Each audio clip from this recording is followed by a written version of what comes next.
This week on the final episode of At the Movies, Julia Roberts leads a group of mercenaries on a mission to... Wait a minute, that can't be right. No. She stars in Eat, Pray, Love. This is my no-carb left-behind experiment. I'm going for it. Also coming up this week... Are you crazy? Could kill me! You're welcome! Sylvester Stallone's The Expendables. Any more testosterone in this thing, and the screen would sprout hair. What are you doing? Getting a life. Plus, Michael Cera faces all kinds of trouble in Scott Pilgrim vs. the World. Where's your big red suit and beard, Santa? You just gave them a gift. And we pay tribute to more than 3 decades at the movies. You want to go away for a year? I used to have this appetite for my life, and it is just gone. I want to go someplace where I can marvel at something. Julia Roberts is a globe-trotting spiritual seeker in Eat, Pray, Love. I'm A.O. Scott of the New York Times. And I'm Michael Phillips of the Chicago Tribune. We'll start off our very last episode with the big screen version of a book millions of readers have embraced. Eat, Pray, Love, Elizabeth Gilbert's memoir about a year of spiritual questing in Italy, India, and Indonesia. Julia Roberts is Liz, a New York writer who bounces from a painful divorce from Billy Crudup through an unhappy rebound relationship with James Franco off into the wild blue yonder. In Italy, she eats. I'm in love. I'm having a relationship with my pizza. You look like you're breaking up with the pizza. What's the matter? I can't. I mean, you can't. This is pizza margarita in Napoli. It is your moral imperative to eat and enjoy that pizza. In India, she prays, or rather meditates and feels sorry for herself, and also meets a grumpy old guy played by Richard Jenkins. And then, on the magical island of Bali, love comes knocking in the person of a studly Brazilian named Felipe. He's played by Roberts' fellow Oscar winner, Javier Bardem. Yeah. We should go to the best restaurant in town. Of course. My place. Subtle. Eat, Pray, Love is a movie about confusion, ambivalence, and pain, sweetened by exotic locations, abundant flowers, and delicious-looking food. It's not something that will change your life, but it is smart and honest and admirably sure of itself, and worth seeing for those reasons. No, it's a skip it. It's easy to watch. It's a nice travelogue. And the only thing I would say is that the third part is best. It works best because I'd say sex with Javier Bardem in Bali is inherently more interesting to the target audience than I wouldn't argue. Celibacy on an ashram in India. That's less interesting, and that's why the middle, I think, is going to be the challenge for moviegoers. The middle has Richard Jenkins, who's He's wonderful. got the best 5 minutes in the terrific. picture. It's the only stuff that really feels like emotionally That sounds like you honest. actually might like No. this. I had the same objection to the book, but the book was well written enough to kind of get you over it. At the end of this year-long journey, this round-the-world tour, and all these fabulous meals in Rome and all that, I'm just kind of left with what's the price tag on this? This is a solution to a serious spiritual quest, if we're to believe Gilbert's book, that only 0.110% of the population could ever... That's just a bogus objection. I'm sorry. I mean, there are plenty of movies that are about people who live in impossibly lavish and privileged circumstances that no one else can even imagine. You know, those are screwball comedies. Well, or they're Marie Antoinette or whatever. And this movie actually this does has nothing to do with any of that. but it has a real core. It has a real problem, and it has a real idea that I don't think you see very often in movies, which is the tension between this character's desire at long last to be free, to be autonomous, to find this self that she's only ever defined in relation to men, and the desire to be loved. And the suspense at the end is a very unusual thing because the tension between these two desires is really well sustained, and I think really intelligently this is the and most even realistically. preordained. The third part is enjoyable just on that sort of under the Tuscan sun level of you know fantasy romance. It's fine, and the actors are clearly up to the task, but I just feel like it's a showcase for a movie star to kind of swan her way through a spiritual journey that feels like it's absolutely on the surface. It's a chance for a movie star to, yes, I mean, the movie is beautiful to look at. It is a travelogue, but she does burrow deeper into this character's emotional life, and it's a very satisfying performance. She's good enough, but everything else is The not. movie's good enough.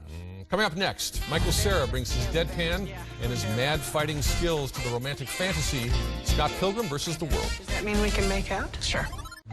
Scott Pilgrim? Hi, I was thinking about asking you out, but then I realized how stupid that would be. That's okay. You just need to sign for this, all right? So do you want to go out sometime? I say yes, will you sign for your damn package? So yeah, 8 o'clock? In his zombie movie, Shaun of the Dead, and his cop movie spoof, Hot Fuzz, the British director Edgar Wright proved himself to be one of the few contemporary writer-directors with a real facility for visual comedy. The proof continues with Scott Pilgrim vs. the World, based on a series of graphic novels by Brian Lee O'Malley.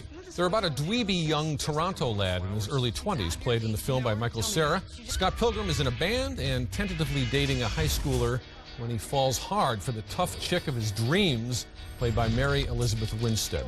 One catch. If we're gonna date, you may have to defeat my 7 evil exes. You have 7 evil ex-boyfriends? 7 evil exes, yes.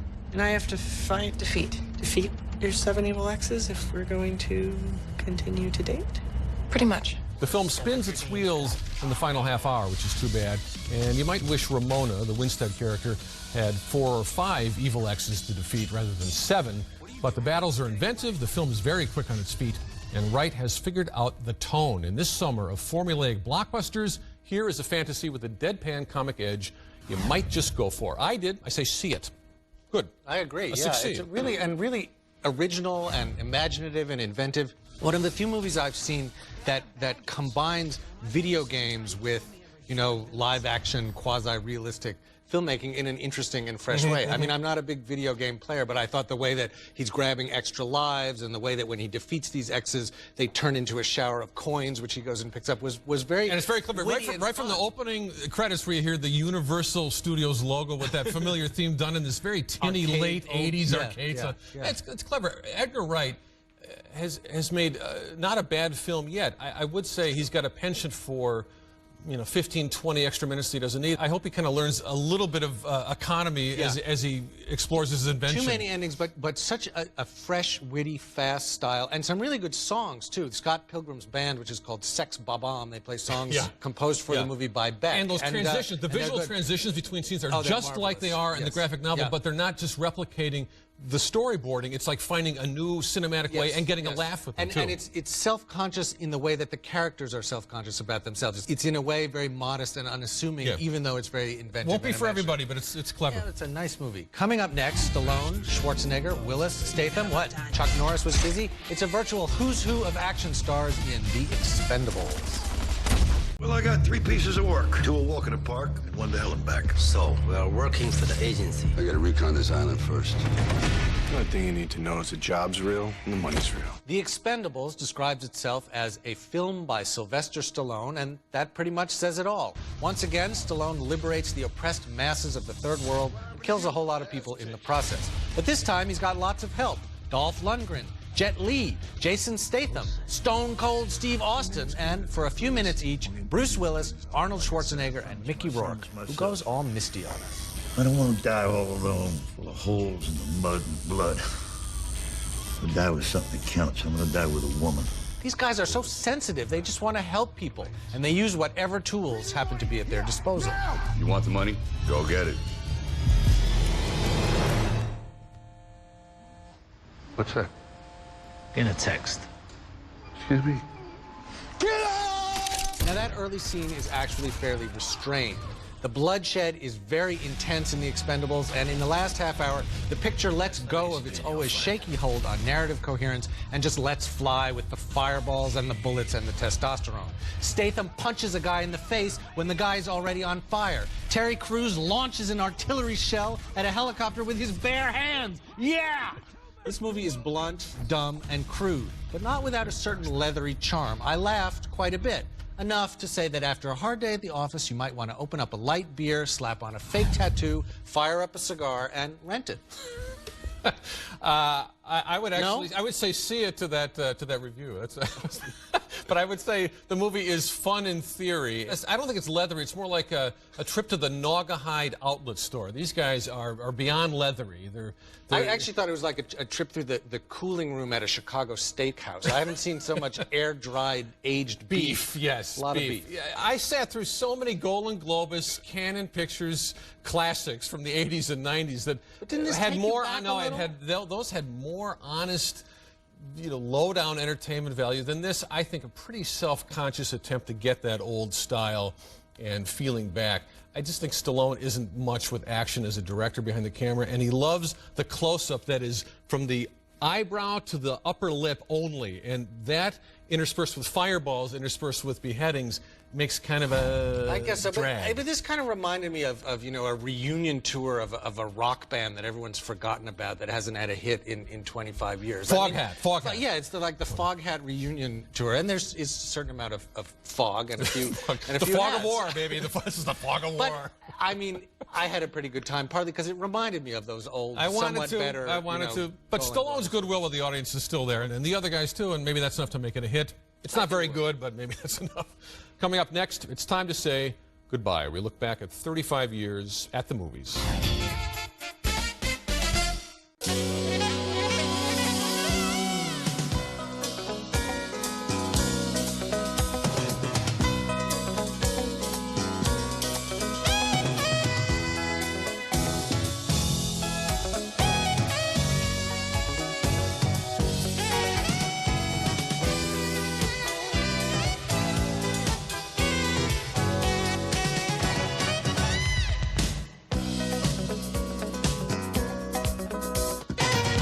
Goodbyes are never easy if what we leave behind had any value at all. This is the last episode of At the Movies, the end of an amazing run that began 35 years ago on public television with a couple of Chicago film critics named Gene Siskel and Roger Ebert. And this is Roger Ebert, the film critic from the Chicago Sun-Times. And right over here is Gene Siskel, the film critic from the Chicago Tribune and Channel 2 News. The idea was simplicity itself. Two people talking and frequently arguing about the latest movies. The show quickly grew from a novelty into an institution. And in 1986, Gene and Roger moved to Disney's Buena Vista Television, which has syndicated the show ever since. Generations of moviegoers grew up watching Siskel and Ebert. They were outspoken supporters of the movies they cared about. You know, there are people who, when they hear documentary, they think, they'll back off. You're going to find these guys more interesting and fully written in the ways that we're always knocking pictures for being underwritten. Here are two exciting characters. They had some memorable arguments. Roger, you're wrapping yourself in the flag of children, and I'm saying go see the Black Stallion instead. There's a film with Little Di that's so much better. I'm not wrapping myself in the flag of children. You're wrapping yourself in the flag of the sophisticated film critic who's seen it all. No, boredom. Boredom with Benji running. It's amusing, it moves, and somewhat to my surprise, I liked it. Wow, where's your big red suit and beard, Santa? You just gave them a gift. You didn't like this movie? No, they could always surprise each other. It's just one special effect after another, and it's boring because the story is not interesting, and the characters are not sharply drawn, and Travolta does not make a convincing villain. He's a sweet guy. He is. And that's why he's a star. It doesn't work. You know, as you say this, I don't think I've ever done this on this show in 20 years, but I'm going to twist my thumb.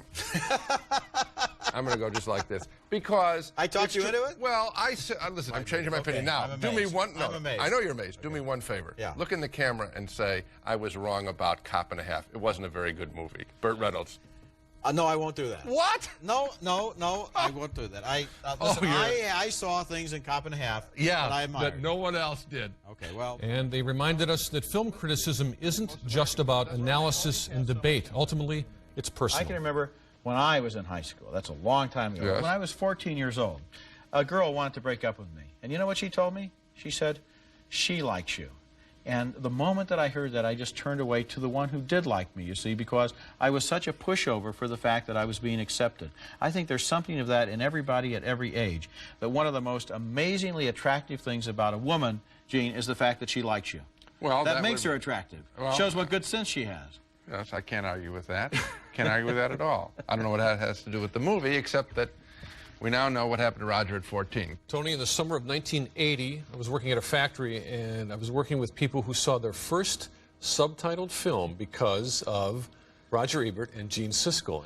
I think when you talk about the rap the show sometimes takes about dumbing down, criticism too reductive with the thumbs up and down, I look at it from a different perspective. Well, it mainstreamed film criticism, and it brought up kind of a different audience into films, all kinds of specialty and art house and foreign language films they would not have otherwise seen. Well, it widened the appeal of, I mean, if you think about, you know, Hoop Dreams, which we saw there in a clip, the films of Spike Lee, a lot of the important indie movies of the 80s and 90s got a much wider hearing in the culture from Roger and Gene than they would have just in newspapers. It democratized it. It opened it up to the point that now, you know, you have the noise and argumentation of the internet where you have 100 100 flowers blooming in angry contention. And I think that's, I mean, people, you know, worry about that sometimes. Does this mean that criticism is losing its authority or whatever? But no, it's about everybody getting together and having a focal point for an argument. And Roger and Gene were that. And it was a different time.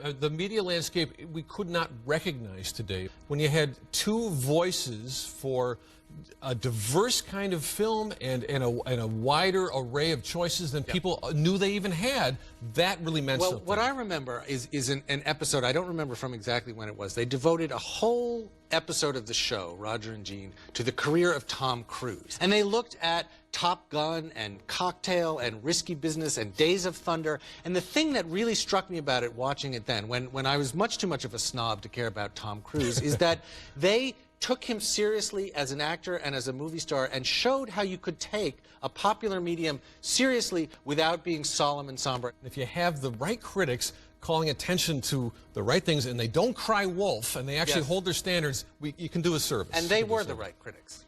But in 1999, Gene Siskel passed away and Roger kept the show going with a series of guest hosts, and then with Richard Roeper, his colleague at the Chicago Sun-Times. Ebert and Roeper mixed it up in the balcony for about 6 years. And you have the Force. He's a Jedi master. If you encompass the Force, you don't need no laser saber. You're going up against another Jedi dude who's also got super just kind of go like powers. this. No, well, you're Yoda. Nobody can stop you. Well, he was being stopped mentally, so he had to go to the physical stuff.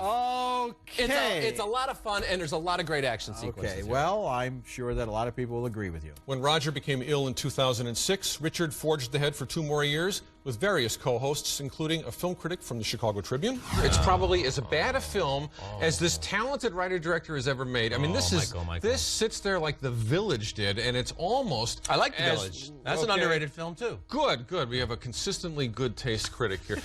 And one from the New York Times. That would be a thumbs down. Off with your head, Mr. Roeper. I thought this movie was completely delightful and charming and very kind of touching, too. When Richard left the show, Ben Mankiewicz and Ben Lyons filled these chairs. And if you want a movie like this to be grounded in reality, it has to seem believable. We don't have the time to do it here, but I think many of the criticisms which you levied in your main review are actually fairly easily explained away. And that brings us to the present era of the show, or as some like to call it, the revenge of the nerds. Of course, a lot has changed since the early days of Gene and Roger, but some things have not. Wherever and however we choose to experience them, the movies challenge and delight us, and for many of us, a lively, passionate conversation about movies is one of the great pleasures in life. For those of us lucky enough to have those conversations for a living, this show has always meant more than we can properly express. That's certainly true. We'll be back in a moment with some final thoughts. Closed captioning for At the Movies is sponsored by Icebreakers Mints with icy cool flavor crystals.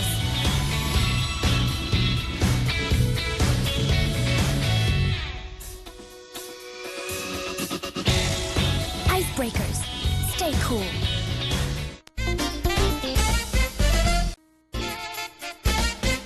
On this, the final segment of At the Movies, we thought it would be appropriate to ask a question that the late Gene Siskel was often known to ask. What do you know for sure? So, Michael, after a year of hosting the show and 35 years of watching it on and off, what do you know for sure? It's a solitary pursuit in many ways, film criticism.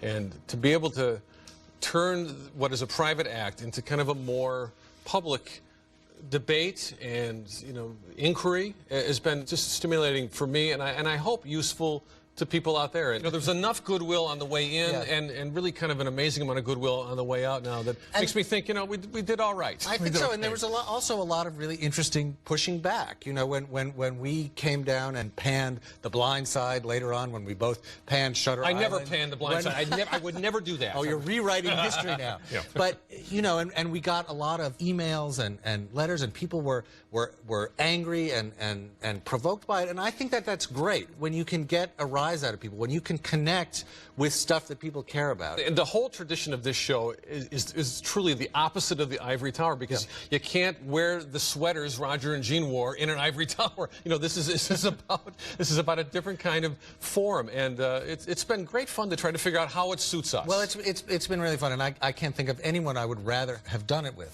Thanks. Wrong as you've often been. Oh. But Naturally. It's been great. So, wherever the conversation continues to take place, in newspapers, online, among a group of friends spilling out of the theater on a Friday night, for Tony and me, it's been a great privilege and pleasure to have it right here with all of you. We hope goodbye is not the end. And Tony, I don't think there may be a future of this double act. I certainly hope so. It would be a lot of fun. There's a lot more that we have to say. I don't think it's over. And a lot more movies to see. But in the meantime, to the host who started it all back in 1975, we say thanks for the memories and for a great tradition devoted to a great popular art form. Without the movies, life would be a little less beautiful. And thanks to you, the viewers, for joining us at the movies.